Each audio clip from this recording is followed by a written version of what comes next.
आता जो संघर्ष उफाळलेला आहे हा केवळ 6 कुटुंबांशी निगडीत संघर्ष आहे. केवळ हा धार्मिक मुद्दा राहिलेला नाहीये, जसं मी यापूर्वी सांगितलं की याच्यामध्ये अनेक महासत्तांचे इंटरेस्ट हे गुंतलेले असल्यामुळे याचं स्वरूप हे व्यापक हे बनू शकतं. याच हमास संघटनेकडनं जेरुसलेमवरती पहिल्यांदा 200 रॉकेट्स हे मागच्या आठवड्यामध्ये फायर केले गेले. त्यामुळे हा प्रश्न चिघळला आणि आखातामधलं युद्ध असेल आणि त्याचा सगळ्यात पहिला परिणाम हा भारताच्या पेट्रोल किंवा जे खनिज तेल भारताला आखातामधनं मिळतं त्याच्यावरती होणार आहे.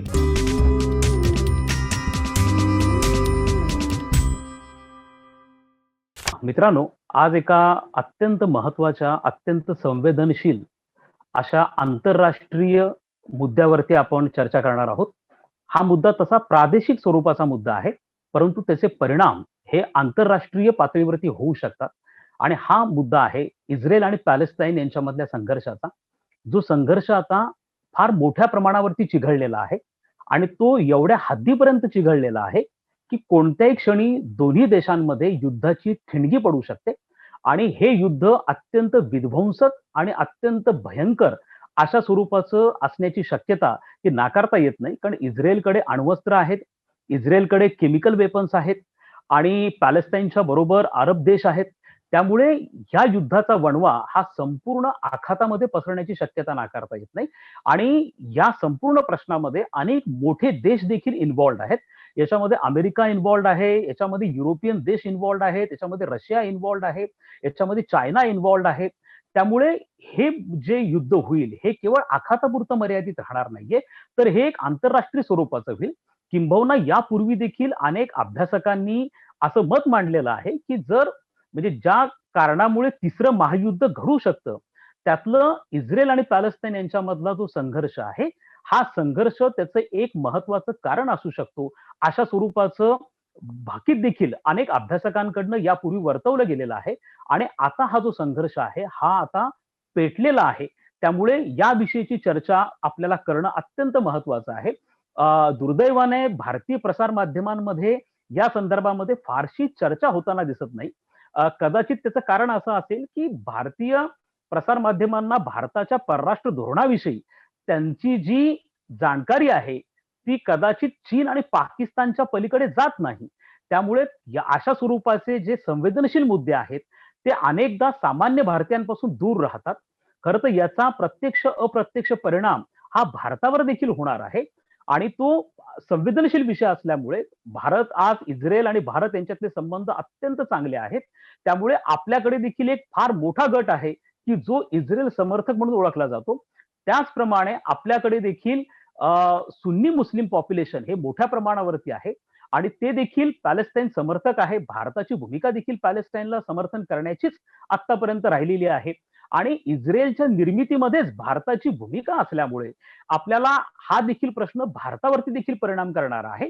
हा संवेदनशील प्रश्न असल्यामुळे याच्यामध्ये इस्रायल हा योग्य वागतोय का की पॅलेस्टाईन योग्य वागतोय का, कोणाचं चुकतंय आणि कोण खरं आहे आणि कोण चुकीचं वागतंय यामध्ये आपण पडणार नाही, कारण हा अत्यंत संवेदनशील मुद्दा आहे.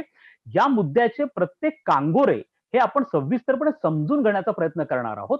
हा नेमका संघर्ष आहे तरी काय, हा इतका संवेदनशील का बनलेला आहे, याच्यामुळे तिसरं महायुद्ध घडण्याची शक्यता का निर्माण झालेली आहे आणि आज जेव्हा इस्रायल आणि पॅलेस्टाईन यांच्यामधला संघर्ष सुरू होतो त्याकडे अख्ख्या जगाचं लक्ष हे का लागलेलं असतं, त्याची चर्चा इतक्या मोठ्या प्रमाणावरती का होती, या सगळ्या गोष्टी खरं तर आपण समजून घेणं अत्यंत गरजेचं आहे.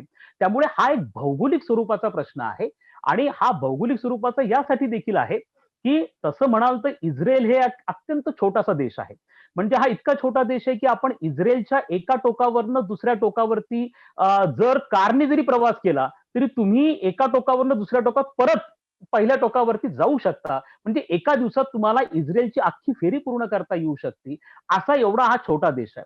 आणि हा जो वाद आहे हा खरं वाद इस्रायल मधला देखील नाही, हा इस्रायलमध्ये जे जेरुसलेम जे शहर आहे या जेरुसलेम मधला जो पूर्व जेरुसलेम भाग आहे आणि या पूर्व जेरुसलेम मधला देखील 35 एकरची एक जागा आहे.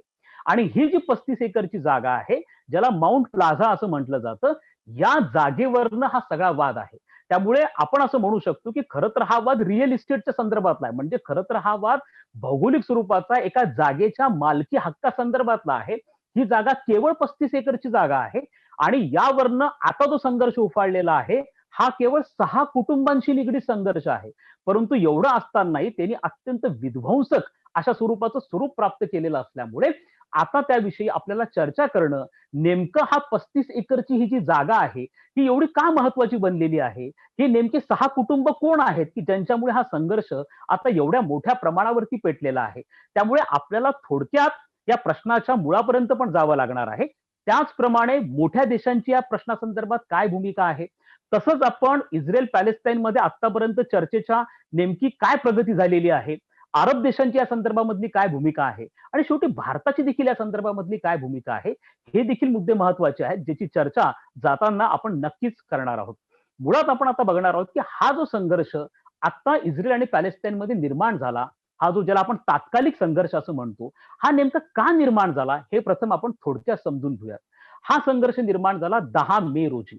10 मेला हा संघर्ष निर्माण होण्यामागचं एक महत्वाचं कारण होतं आणि ते कारण असं होतं की 10 मेला इस्रायलच्या सुप्रीम कोर्टाचा याच एका महत्वाच्या जागेसंदर्भात, या 35 एकरच्या जागेसंदर्भात एक महत्वाचा निवाडा येणार होता आणि तो निवाडा अत्यंत संवेदनशील अशा स्वरूपाचा होता.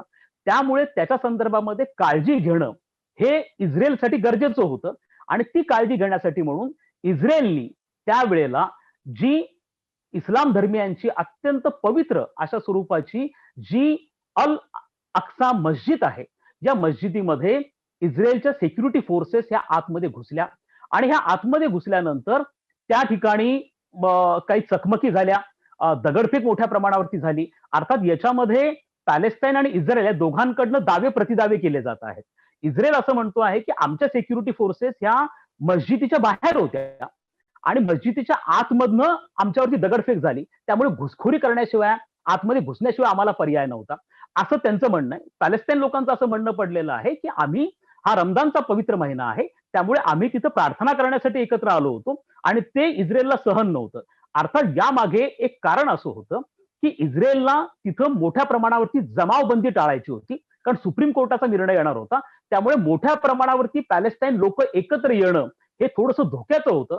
त्यामुळे इस्रायलने असं सांगितलं की अल अक्सा मस्जिदीमध्ये जी प्रार्थना होणार आहे रमजानची, त्यासाठी केवळ 10,000 पॅलेस्टाईन लोकच एकत्र येऊ शकतात, त्याच्यावरती जास्त लोक एकत्र येऊ शकत नाही, अशा प्रकारचं रेस्ट्रिक्शन हे इस्रायलने टाकलेलं होतं आणि त्यामुळे त्यांनी त्या ठिकाणी घुसखोरी केली की तिथं जास्त पॅलेस्टाईन लोक एकत्र आलेले होते आणि याचा राग हा प्रामुख्याने जी पॅलेस्टाईन लोकांची एक संघटना आहे हमास म्हणून, आज जगातल्या अनेक देशांनी त्या हमास संघटनेला दहशतवादी संघटना म्हणून घोषित केलेलं आहे, यांनी याचा राग म्हणून, कारण त्या पवित्र मस्जिदीमध्ये इस्रायली फोर्सेस या घुसलेल्या होत्या, त्यामुळे हमासनी जेरुसलेमवरती 200 रॉकेटचे हल्ले केले आणि या रॉकेटच्या हल्ल्यांचं प्रत्युत्तर म्हणून इस्रायलनी प्रत्युत्तर दिलं आणि इस्रायलनी केलेल्या हल्ल्यामध्ये फार मोठ्या प्रमाणावरती इस्रायलनी जे हल्ले केले होते गाझा प्रांतामध्ये केलेले होते आणि त्यामध्ये देखील मोठ्या प्रमाणावरती नुकसान झालं. एवढंच नाही तर साधारणतः 20 लोकांचा मृत्यू झाला, यामध्ये अनेक लहान मुलं देखील आहेत. त्यामुळे हा प्रश्न अत्यंत संवेदनशील बनला. दुसरीकडे इस्रायलने सांगितलं की आम्ही एक पाऊलही मागे हटणार नाहीये, तिकडं हमासने सांगितलं की आम्ही पण एक पाऊल मागे हटणार नाहीये आणि त्यामुळे शस्त्रसंधी संदर्भामध्ये कोणत्याही प्रकारची पॉसिबिलिटी किंवा स्कोप आता सध्या दिसून येत नाहीये. दोघे जण एक पद्धतीचा युद्धज्वर हा दोघांमध्ये देखील आहे आणि त्यामुळे याची ठिणगी कधीही पडू शकते, इतकं संवेदनशील अशा प्रकारचं वातावरण हे निर्माण झालेलं आहे. आता मुद्दा असा आहे की हा जो सुप्रीम कोर्टचा निवाडा येणार होता इस्रायलच्या, हा निवाडा नेमका कशा संदर्भात होता, तर हा निवाडा होता 6 पॅलेस्टाईन कुटुंबांच्या संदर्भातला. आता नेमकं हा प्रकार काय, हा थोडक्यात आपण समजून घेऊ. यासाठी आपल्याला थोडंसं इस्रायलच्या निर्मितीकडे जावं लागेल. इस्रायलची निर्मिती जी 1 मे 1948 ला झाली, तर 1 मे 1948 ला इस्रायलची निर्मिती झाल्यानंतर त्याच्यापूर्वी हा जो प्रदेश होता हा पॅलेस्टाईनचा होता, हा जॉर्डनच्या कंट्रोलमध्ये हा प्रदेश होता आणि त्यामुळे त्या ईस्ट जेरुसलेममध्ये अनेक पॅलेस्टाईन लोकांनी आपल्या वसाहती तयार केलेल्या होत्या.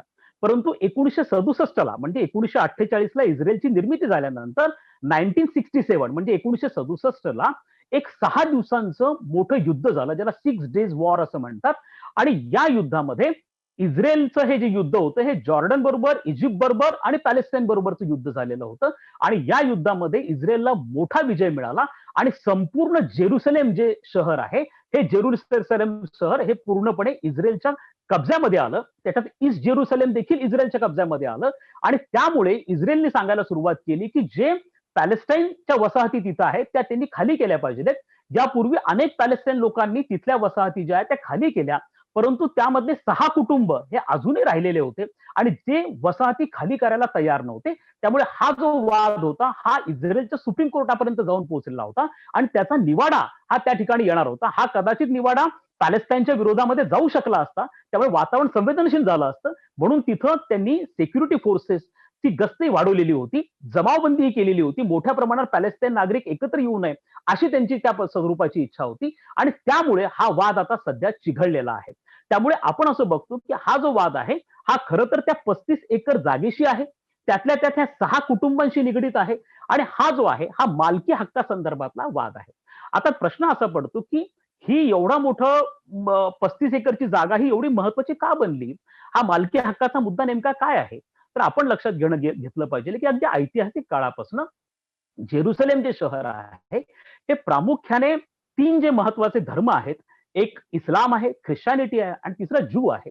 या तिन्ही धर्मांचं जे स्पिरिच्युअल थॉट प्रोसेस आहे, या स्पिरिच्युअल थॉट प्रोसेसची सुरुवात ह्या जेरुसलेम शहरापासून होती. त्यांचे अनेक पवित्र स्थळ हे जेरुसलेम शहरामध्ये आहेत. त्यामुळे या 3 धर्मांचं एक पद्धतीने आपण असं बघतो की जेरुसलेम शहरावरती त्यांचा दावे प्रतिदावे आहेत.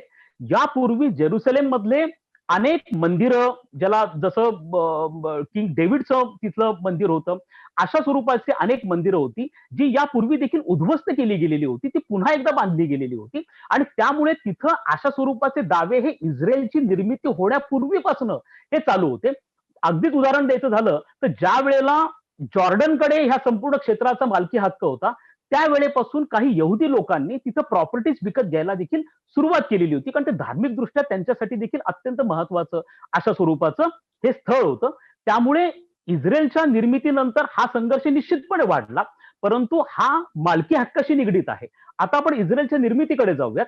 इस्रायलच्या निर्मितीमुळे हा संपूर्ण संघर्ष जो आहे तो मोठ्या प्रमाणावरती पेटला. आता तो कशा पद्धतीने पेटला? कारण पहिल्या महायुद्धानंतरच अमेरिकेने अशा स्वरूपाचं आश्वासन दिलेलं होतं की आम्ही ज्यू लोकांसाठी एक नवीन देश हा वसवणार आहोत आणि दुसऱ्या महायुद्धानंतर तोपर्यंत इस्रायल, तो जेरुसलेम जे संपूर्ण स्थिती होती त्याची जो संपूर्ण त्याच्यावरचा जो मालकी हक्क म्हणा किंवा प्रभाव म्हणा किंवा वर्चस्व म्हणा हे इंग्लंडचं होतं आणि ही पूर्ण लँड जी आहे ही पॅलेस्टाईन लोकांची लँड होती. परंतु 1947 साली युनायटेड नेशन्सनी म्हणजे संयुक्त राष्ट्राने या संदर्भामध्ये एक अत्यंत महत्वाचं अशा स्वरूपाचं एक धोरण किंवा ठराव केला. त्यानुसार पॅलेस्टाईनची जी लँड आहे त्याची विभागणी केली गेली आणि त्यातनं पॅलेस्टाईन आणि इस्रायल अशा स्वरूपाचे हे 2 देश निर्माण झाले. विशेष म्हणजे इस्रायलला पॅलेस्टाईनच्या लँडमधनच एक भाग देऊन इस्रायलची स्वतंत्रपणे निर्मिती करण्यात आली. त्यावेळेला ज्या वेळेला इस्रायलची निर्मिती झाली 1 मे 1948 ला, त्यावेळेला पुन्हा एकदा जेरुसलेम शहराच्या मालकी हक्काविषयीचा मुद्दा हा ज्वलंत होता. त्यामुळे त्याच्यावरती आंतरराष्ट्रीय निगराणी किंवा निरीक्षणाखाली जेरुसलेम शहराला ठेवलं गेलं.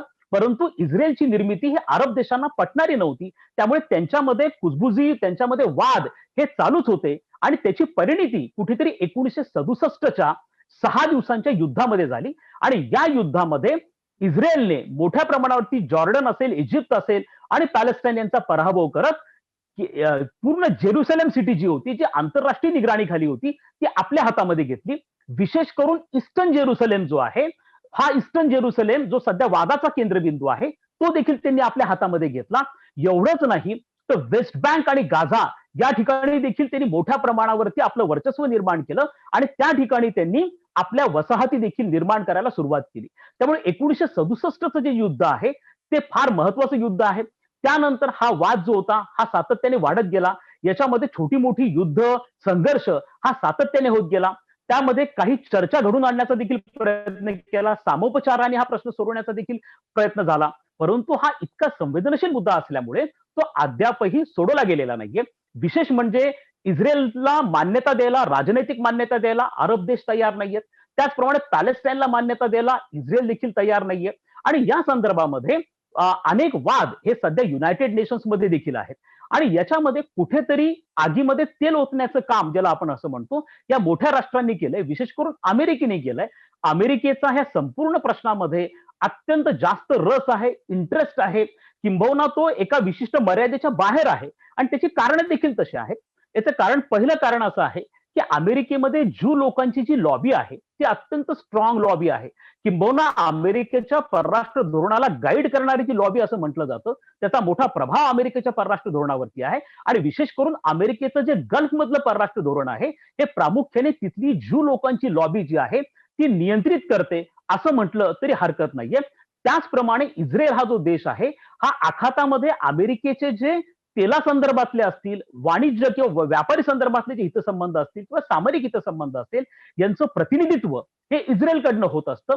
त्यामुळे इस्रायल आणि अमेरिका यांच्यामध्ये स्ट्रॅटेजिक रिलेशन्स देखील अत्यंत स्ट्रॉंग आहे. काही कारणांनी धार्मिक रिलेशन्स देखील त्यांच्यामधले आहेत.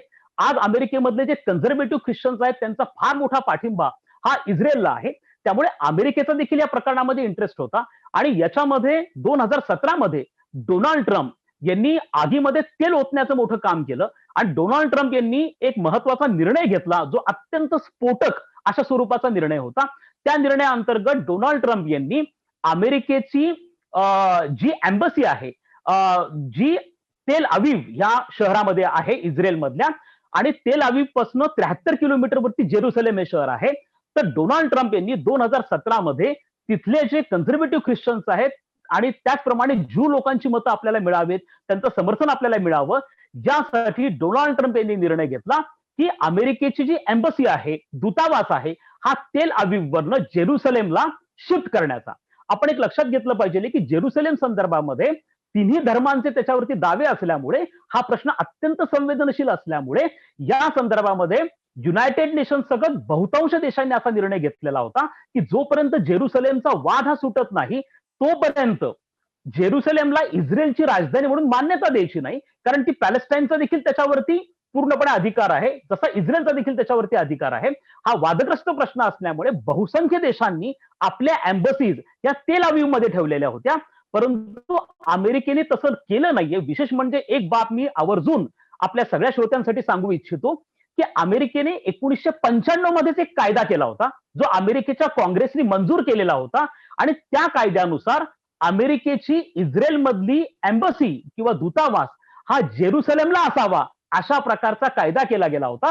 परंतु त्यानंतर बिल क्लिंटन असेल, जॉर्ज बुश असतील किंवा बराक ओबामा असतील, यांनी ह्या प्रश्नाचं संवेदनशील स्वरूप लक्षात घेता आपली राजधानी, आपली एम्बसी ही तेल अवीवलाच ठेवली. त्यांनी, कारण हा अत्यंत स्फोटक स्वरूपाचा प्रश्न होता, परंतु डोनाल्ड ट्रम्प यांनी तो जेरुसलेमला हलवण्याचा प्रयत्न केला. आणि त्यानंतर ट्रम्पच्या किंवा अमेरिकेच्या प्रभावाखालचे काही देश आहेत जसं होंडुरास आहे, पराग्वे आहे, यांनी देखील जेरुसलेमला आपल्या एम्बसी हलवण्याचा प्रयत्न केला. परंतु युनायटेड नेशन्सच्या जनरल असेंब्लीमध्ये त्याच्या डोनाल्ड ट्रम्पच्या विरोधामध्ये किंवा ह्या निर्णयाच्या विरोधामध्ये एक ठराव आणला गेला आणि 128 देशांनी सांगितलं की ही एम्बसी जी आहे सगळ्यांनी तेल अवीवलाच ठेवलं पाहिजे, जेरुसलेमला एम्बसी हलवता कामा नये. हा अशा स्वरूपाचा होता. आणि विशेष म्हणजे भारताने देखील डोनाल्ड ट्रम्पच्या विरोधामध्ये मतदान केलेलं होतं. भारताची देखील ही भूमिका आहे की एम्बसी ही तेल अवीवलाच राहिली पाहिजे, कारण जेरुसलेमचा प्रश्न हा अजून सुटलेला नाहीये. त्यामुळे हा जो एकूणच सगळा प्रश्न आहे हा अत्यंत वादग्रस्त आहे, कारण याच्यामध्ये अनेक मोठ्या देशांचे हितसंबंध हे आता गुंतलेले आहेत. विशेष म्हणजे जे अरब देश आहेत, या अरब देशांमध्ये आणि इस्रायलमध्ये काही चांगल्या प्रकारचे संबंध हे निर्माण व्हावे त्यासाठी डोनाल्ड ट्रम्प यांनी जाणीवपूर्वक प्रयत्न केला. डोनाल्ड ट्रम्प यांनी आपल्या कारकिर्दीमध्ये इराणला एकटं पाडण्यासाठी इस्रायलला आणि अरब देशांना एकत्र आणण्याचा प्रयत्न केला. विशेष म्हणजे सौदी अरेबिया आणि इस्रायल यांच्यामधले संबंध हे आता अत्यंत चांगल्या स्वरूपाचे आहेत. परंतु सौदी अरेबिया समोर देखील आता मोठा प्रश्न निर्माण झालेला आहे, कारण तुर्कस्तान या देशाने किंवा पाकिस्तानने इस्रायलला दहशतवादी देश म्हणून नुकतंच त्याला घोषित केलेलं आहे. विशेष म्हणजे तुर्कस्तानने याच्यामध्ये पुढाकार घेतलेला आहे. त्यामुळे आता सौदी अरेबियाची अवस्था देखील अवघडल्यासारखी झालेली आहे, कारण सौदी अरेबियाला देखील आता इस्रायलच्या विरोधामध्ये भूमिका घेणं हे कदाचित अपरिहार्य आहे. अशा स्वरूपाची परिस्थिती ही आता निर्माण झालेली आहे. त्यामुळे आपण सध्या असं बघतो की हा जो संपूर्ण वाद आहे हा प्रामुख्याने पॅलेस्टाईन लँडमधनं इस्रायलची निर्मिती केली जाणं आणि नंतर इस्रायलला जी लँड दिलेली होती त्याच्यामध्ये इस्रायल समाधानी नव्हता. त्यामुळे इस्रायलनी त्यानंतर जवळपास 3 मोठी युद्ध करत अनेक ठिकाणी आपली ही जी एक्सपान्शन करण्याचा प्रयत्न केला. विशेष म्हणजे जेरुसलेममध्ये ईस्टर्न जेरुसलेम जे गाझाला बॉर्डरला लागून आहे, हे खरं तर तिथं पॅलेस्टाईन लोकांचं खूप जास्त पॉप्युलेशन तिथं आहे. असं असताना देखील इस्रायलने तिथं प्रभाव हा निर्माण करण्याचा प्रयत्न केलेला आहे. आणि आता नुकतंच जी डेव्हलपमेंट झालेली आहे किंवा जी बातमी आलेली आहे त्यानुसार जी अल अक्सा पवित्र मॉस्क आहे, मस्जिद आहे, त्याचा जो कॉरिडॉर आहे, या कॉरिडॉरमध्ये इस्रायलला एक सभागृह तयार करायचा आहे आणि तो इस्रायलचा जो प्लॅन आहे तो अत्यंत स्फोटक अशा स्वरूपाचा प्लॅन असणार आहे. त्यामुळे हा जो प्रश्न आहे हा येत्या काळामध्ये आणखीनही चिघळला जाण्याची शक्यता ही नाकारता येत नाहीये. त्यामुळे या बाबतीमध्ये आपल्याला काही गोष्टी ह्या आवर्जून लक्षात घ्याव्या लागतील. जर आपण इस्रायल आणि पॅलेस्टाईन यांच्या लष्करी सामर्थ्याची जर तुलना केली तर इस्रायल हा पॅलेस्टाईनपेक्षा किंवा त्याच्या शेजारी असणारे जॉर्डन असतील, इजिप्त असेल यांच्यापेक्षा अत्यंत समर्थवान अशा स्वरूपाचा देश आहे. त्यामुळे या बाबतीमध्ये इस्रायलनी जबाबदारीने वागणं हे तेवढंच गरजेचं होतं. परंतु असं असताना हमासकडनं देखील अनेकदा अशा स्वरूपाच्या काही कारवाया केल्या जातात. त्यामुळे हा प्रश्न स्फोटक बनतो. आता मुद्दा असा आहे की जे पॅलेस्टाईन लोक आहेत त्यांच्यामध्ये देखील ऐक्य नाहीये. म्हणजे पॅलेस्टाईनचं सध्या जे पूर्ण वास्तव्य आहे पॅलेस्टाईनचं हे खरं तर वेस्ट बँक आणि गाझा या 2 प्रदेशामध्ये आहे. कारण बाकी ठिकाणी इस्रायलचा कंट्रोल आहे. आता वेस्ट बँकमध्ये जे आहे ती पॅलेस्टाईनची नॅशनल पॅलेस्टाईन अथॉरिटीचं सरकार हे वेस्ट बँकमध्ये आहे. परंतु गाझा हा जो भाग आहे जिथेही पॅलेस्टाईन लोकच आहेत परंतु तिथं राज्य हमासचं आहे. आणि हमासचं आणि पॅलेस्टाईन नॅशनल अथॉरिटी यांचं ऐक्य नाहीये, त्यांचं परस्परांमध्ये पटत नाही. कारण हमास ही हिंसक कारवायांवरती विश्वास ठेवणारी संघटना आहे. त्याला अनेक देशांनी दहशतवादी संघटना म्हणून घोषित केलेलं आहे. त्यामुळे याच हमास संघटनेकडनं जेरुसलेमवरती पहिल्यांदा 200 रॉकेट्स हे मागच्या आठवड्यामध्ये फायर केले गेले. त्यामुळे हा प्रश्न चिघळला आणि अनेकदा हमासच्या अशा वागण्यामुळे पॅलेस्टाईन लोकांची अडचण होती. परंतु आता सध्या पॅलेस्टाईन लोकांमध्ये ऐक्य नाहीये हे याच्यातनं स्पष्ट होतं. हमास आणि पॅलेस्टाईन नॅशनल अथॉरिटी यांच्यातला संघर्ष वाढत चाललेला आहे. त्यामुळे इस्रायल त्याच्यामध्ये फावतं आहे. इस्रायल असं म्हणतो की आम्ही पॅलेस्टाईन नॅशनल अथॉरिटीशी चर्चा करायला तयार नाही कारण त्यांच्यामध्ये ऐक्य नाहीये. आम्ही हमासशी पण चर्चा करायला तयार नाहीये. त्यामुळे हा प्रश्न आणखीन चिघळत जातोय. हा प्रश्न आणखीन ज्याची तीव्रता ही वाढत चाललेली आहे. हा 73 वर्ष जुना प्रश्न आहे. हा अजूनही सुटलेला नाहीये. दुसऱ्या महायुद्धानंतर जे अत्यंत स्फोटक विषय आहेत त्यापैकी हा एक विषय आहे ज्याच्यामध्ये तिसरं महायुद्ध घडून आणण्याची क्षमता आहे. कारण याच्यामध्ये केवळ हा धार्मिक मुद्दा राहिलेला नाहीये. जसं मी यापूर्वी सांगितलं की याच्यामध्ये अनेक महासत्तांचे इंटरेस्ट हे गुंतलेले असल्यामुळे याचं स्वरूप हे व्यापक हे बनू शकतं. त्यामुळे या बाबतीमध्ये युनायटेड नेशन्स कडनं पुढाकार घेतला जाणं आता पुन्हा एकदा गरजेचं आहे. इस्रायलवरती रेस्ट्रिक्शन्स आणण्यासाठी अमेरिकेने या बाबतीमध्ये चिंता व्यक्त केलेली आहे. परंतु केवळ चिंता व्यक्त करून आपल्याला हे पुरेसं नाहीये. कारण इस्रायलवरती नियंत्रण ठेवू शकेल असा केवळ अमेरिका हाच एक देश आहे. इस्रायलला देखील मोठ्या प्रमाणावरती संरक्षण संबंध अमेरिकेचे आणि इस्रायलचे आहेत. त्यामुळे या बाबतीमध्ये इस्रायल आणि पॅलेस्टाईन या दोघांकडनं देखील संयम आणि जबाबदारीने वागणं हे अत्यंत गरजेचं राहणार आहे. अमेरिकेला तात्काळ यामध्ये मध्यस्थी करावी लागणार आहे. त्याचप्रमाणे युनायटेड नेशनच्या सिक्युरिटी काउन्सिलमध्ये या बाबतीमध्ये सीज फायरच्या संदर्भातलं रिझोल्युशन आणून ते स्ट्रिक्टली कशा पद्धतीने इम्प्लिमेंट होईल या दृष्टिकोनातून देखील विचार केला जाणं हे अत्यंत गरजेचं आहे. या बाबतीमध्ये अरब देशांची भूमिका देखील महत्वाची आहे. तुर्कस्तान आणि पाकिस्तान सारखे जे देश आहेत हे जाणीवपूर्वक ह्या संपूर्ण मुद्द्याला आणखीन धार्मिक रंग देऊन ती तेढ वाढवण्याचा प्रयत्न करत आहेत. ते जाणीवपूर्वक इव्हन इराण देखील त्याच्यामध्ये इन्व्हॉल्ड आहे. यांनी इस्रायलला दहशतवादी देश म्हणून घोषित केलेला आहे. मात्र आता इतर अरब देश जे आहेत विशेष करून सौदी अरेबिया असेल, युएई असेल, जॉर्डन आहे, इजिप्त आहे यांची भूमिका अत्यंत महत्वाची असणार आहे. त्यांना एकत्रितपणे येऊन हा प्रश्न कसा समोपचाराने सोडवता येईल या दृष्टिकोनातनं विचार केला जाणं हे अत्यंत गरजेचं आहे. शेवटी भारताच्या दृष्टिकोनातनं जर विचार केला तर आपण या बाबतीमध्ये ज्या वेळेला इस्रायलची निर्मिती करण्यासाठी जी समिती नेमली गेली होती त्यामध्ये भारत देखील होता आणि भारताची भूमिका ह्या संपूर्ण प्रश्नामध्ये सातत्याने समोपचाराची राहिलेली आहे. भारत हा पॅलेस्टाईन आणि इस्रायल यांच्यामध्ये चर्चेने तोडगा निघावा या पक्षामध्ये आहे. भारताचं पॅलेस्टाईनला असलेलं समर्थन हे कायम ठेवून आपण इस्रायल बरोबर देखील आपले सामरिक संबंध घनिष्ठ करण्याचा प्रयत्न केलेला आहे. कारण इस्रायल हा सातत्याने संरक्षण दृष्ट्या भारताला मदतीचा ठरलेला आहे. इव्हन कारगिल वॉरच्या वेळेला भारताच्या बोफोर्ससाठी तोफांसाठी जे तोफगोळे लागणार होते हे देखील इस्रायलकडनं आपल्याला मिळालेले होते. आजही इस्रायलकडनं आपण आवाज सारख्या ज्या अँटी बॅलिस्टिक मिसाईल सिस्टम्स आहेत त्या देखील आपण इस्रायलकडनं आपण प्रोक्यूर करत आहोत. इस्रायल आज मोठ्या प्रमाणावरती आपल्या शस्त्रास्त्र पुरवतो आहे. त्याचप्रमाणे व्यापारी संबंध देखील दोन देशांमधले अत्यंत चांगले आहेत. परंतु हे असताना देखील पॅलेस्टाईन बरोबर आपला इमोशनल सपोर्ट आहे, आपला भावनिक सपोर्ट आहे. त्यामुळे भारताला एक राजनैतिक कसरत करावी लागते या दोन्ही देशांमध्ये समतोल साधण्याची. आपल्या सगळ्यांची इच्छा हीच असेल की हा प्रश्न अत्यंत समोपचाराने सोडवला जावा. कारण हे जर युद्ध भडकलं तर भारताला त्याची आर्थिक किंमत देखील चुकवावी लागेल. कारण आखातामधलं युद्ध असेल आणि त्याचा सगळ्यात पहिला परिणाम हा भारताच्या पेट्रोल किंवा जे खनिज तेल भारताला आखातामधनं मिळतं त्याच्यावरती होणार आहे. आणि आपला देश हा कोरोनाशी झुंजतो आहे. यामध्ये पेट्रोल डिझेलचे दर हे निश्चितपणे जर हे युद्ध भडकलं तर ते वाढण्याची शक्यता आहे. त्यामुळे भारतीयांवरती, सामान्य भारतीयांवरती आणखी मोठा ताण येण्याची शक्यता आहे. त्यामुळे आपल्या सगळ्यांची हीच प्रार्थना असेल की हा जो संघर्ष आहे, हा 73 वर्ष जुना संघर्ष आहे, हा समोपचाराने, संयमाने आणि जबाबदारीने सोडवला जावा. आणि याच्यामध्ये मोठे देश, विशेष म्हणजे युनायटेड नेशन सारख्या संघटनेने अतिशय प्रोएक्टिव्हली सक्रिय भूमिका घेत तात्काळ मध्यस्थी करावी आणि शस्त्रसंधी कशा पद्धतीने घडवून या दृष्टिकोनातून प्रयत्न केला जावा.